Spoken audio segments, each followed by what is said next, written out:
Bye bye.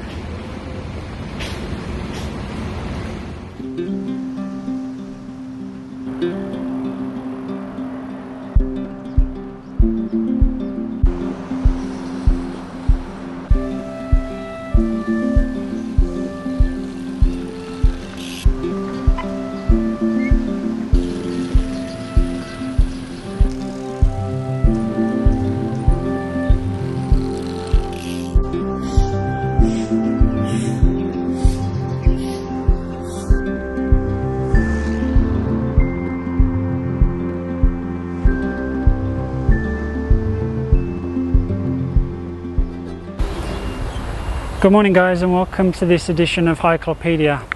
Today I'm going to talk about a subject that's kind of close to every Englishman's heart.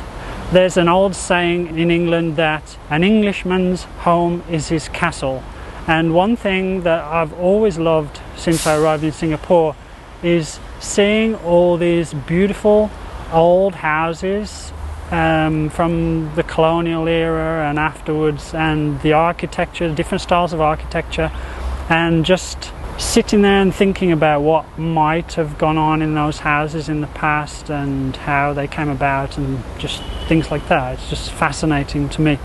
So today what I'm going to do is I'm going to introduce some of the most interesting and architecturally beautiful houses, talk about them a little bit and their history, and I hope you'll enjoy it as much as I did researching this piece. So the first one I'm going to talk about today is known as the Karikal Mahal. Now this place was originally built as a seaside palace for penniless Indian immigrant turned super rich cattle trader Muna Kada Sultan. When it was first built on the site of a former coconut plantation, this 4.6 acre site featured 3 lavish bungalows and a huge fountain pavilion. This property also once featured a 3-story bell tower, but only 2 of these structures remain today, one of which you can see in the background. The 3rd structure and the fountain were demolished in the 70s when Still Road South was built right through the middle of the property. And the story behind this once formerly palatial residence could literally be turned into a movie. Once known as the Cattle King, Kada Sultan was at one point one of Singapore's richest men and a prominent member of the community before he fell on hard times, thanks to allegations of his links to a murder and the failure of his business, which led to the property being sold off. The site then went through several changes of use, from the headquarters of the Malayan Magic Circle to a temporary prison camp during the Japanese occupation, and then for a while as a kind of hotel you can book for an hour, if you know what I mean. Then around the turn of the century, both properties lay empty for around 15 years before being converted into what they are today, preschools. Now there is so much more to this story than I can cover in a few minutes here, so I've put a link to a wonderful article about it in the description below. So if you're interested, go and check it out. I can't believe how hot it is today. It's only 8:20 and I'm already sweating to death. Let's head on to the next location.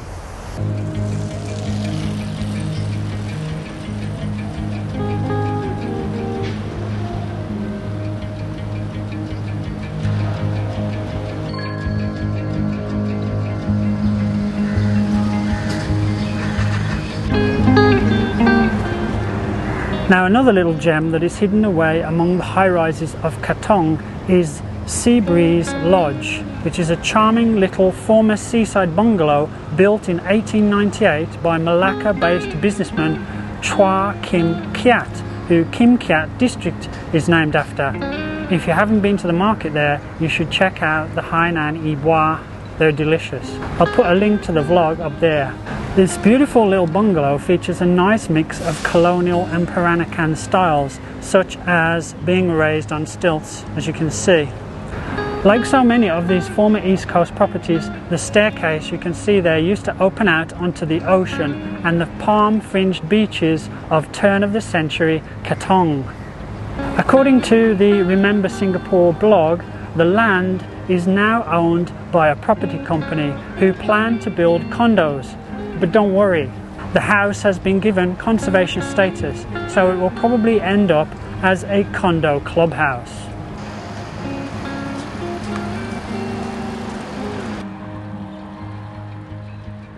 Now I'm here at 781 Mountbatten Road.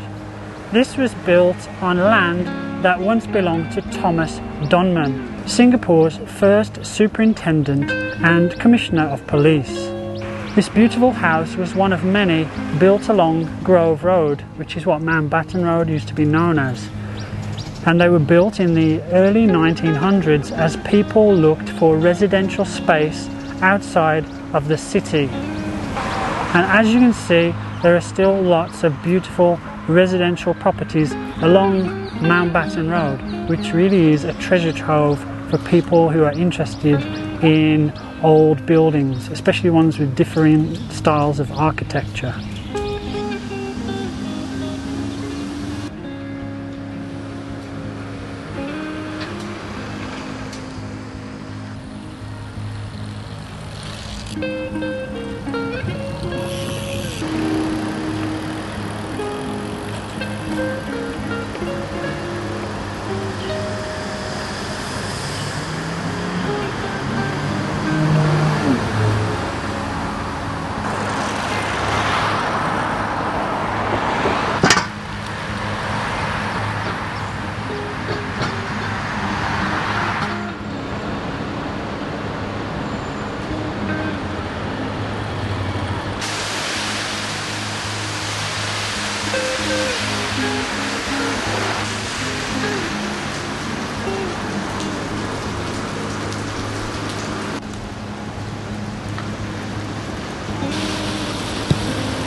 Originally known as Osborne House, the origins of this beautiful residence are a mystery. What is known, however, is that it was built in the late 1800s at the top of Mount Emily. It was bought in 1935 for just $22,000 by Japanese dentist Jukichi Ikeda, but his tenure didn't last long, as by 1939 it became the Japanese consulate. After the war, it became the Mount Emily Boys' Home and then the Girls' Home, before it closed in 1981. After that, it eventually became an art space with a cafe, and it was also open for venue hire, but right now it looks to me as if it's closed. If anybody knows any different, then just let me know in the comments. But I think we can all agree it's a pretty beautiful place, and it's in a really, really nice location on the top of Mount Emily.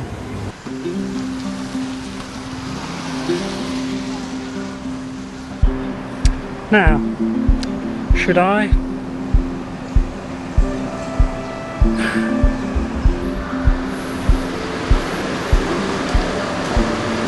This is quite cool. I just happened to be in the area where we lived when we first came to Singapore 6 years ago.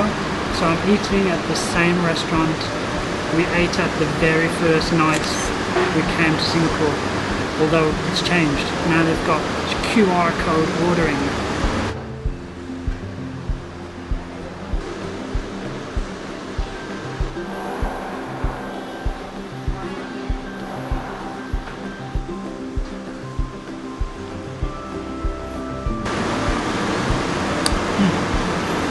Warm lemongrass, not sweet. Nice.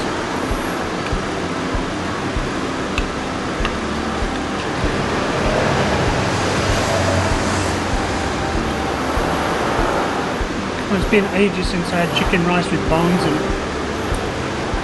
you don't know me, but I really enjoy your videos. Oh, great. Thank you very Thank much. you.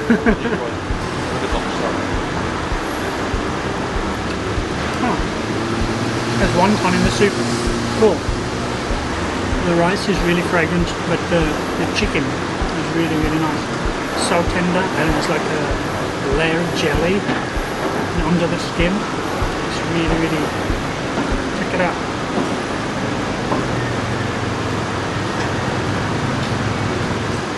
It's a bit pricey than your normal chicken rice, but I think it's worth it. And of course, you've got to think of the location. Very close to Orchard.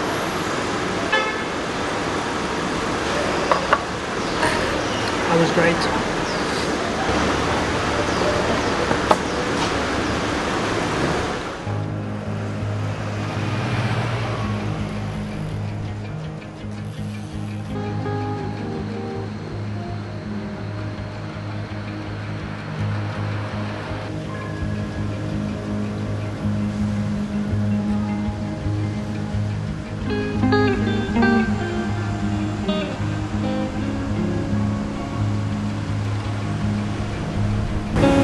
Now, my penultimate house for today is very hard to see. In fact, it's almost impossible.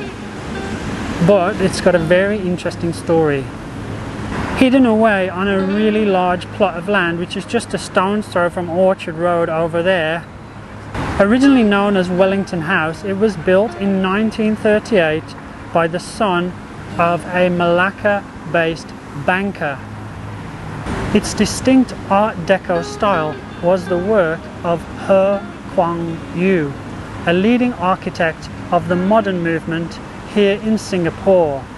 He also designed the now demolished Haw Par Villa residence. After the war, it served as a guest house for many years before a 3-decade-long legal battle was fought between property companies over an access road. And although the battle was eventually settled, in 2008, the Urban Redevelopment Authority stepped in and gave the property conservation status. So whatever transpires with this extremely valuable plot of land, the future of the structure is secure. My guess is that it will end up as another condo clubhouse.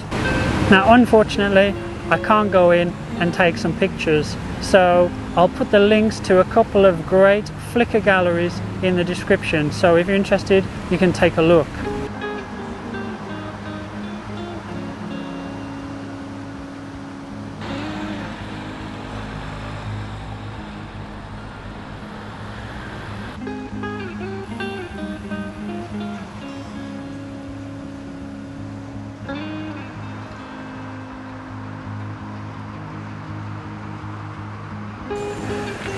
My final residence for today is here at number 9 Buckley Road, a beautiful raised bungalow that was once the home of Charles Burton Buckley, a prominent figure in Singapore's colonial history. Now, unfortunately, you can't see number 9 because it's already been subsumed as a condo clubhouse over there somewhere. But number 7 you can still see. That's now a kindergarten. The son of a vicar, Buckley arrived in Singapore as a 20-year-old in 1864, and around a decade later he ended up working at a gold mine near Gunung Ledang in Johor State. He later returned to Singapore, where during his subsequent work as a lawyer he became a close confidant of Sultans Abu Bakar and Ibrahim, eventually earning a position on the Johor State Council and as an advisor to the Johor government. In 1884, Buckley purchased and revived the Singapore Free Press, becoming its editor, while he also compiled a book entitled An Anecdotal History of Old Times in Singapore. According to the history books, he was also the owner of the very first motor car in Singapore, a Benz Victoria. When he died in 1910 while accompanying the Sultan's eldest son, Tunku Ismail, on a trip to London, Johor offices were closed and flags were flown at half-mast as a mark of respect. Okay guys, I've come to the end of today's tour of some of the old houses in Singapore. Now, I've only really scratched the surface of what's out there. I mean, there are dozens, literally hundreds of beautiful houses out there, such as these ones behind me, and I'm sure all of them have got a story to tell and some interesting history. So if it's your bag, then I suggest you maybe go online and do a bit of research, and you might find out something really cool. Yeah, so that's it for today. Just to let you know, the patches are going well, but I still probably have around 20 left. So if you buy me a coffee, 3 or 5 coffees, then I will get in touch with you, get your address, and then I'll whiz one over to you as a way of saying thank you for your generosity and your support, without which this channel would not be possible. And while you're here, don't forget to subscribe if you haven't already, and click like, because that really helps me too. Alright guys, that's it for today. I've got to find my way home now because I'm in the city and I have no idea where I am. So in the meantime, take it easy, and I'll see you next week. Over and out.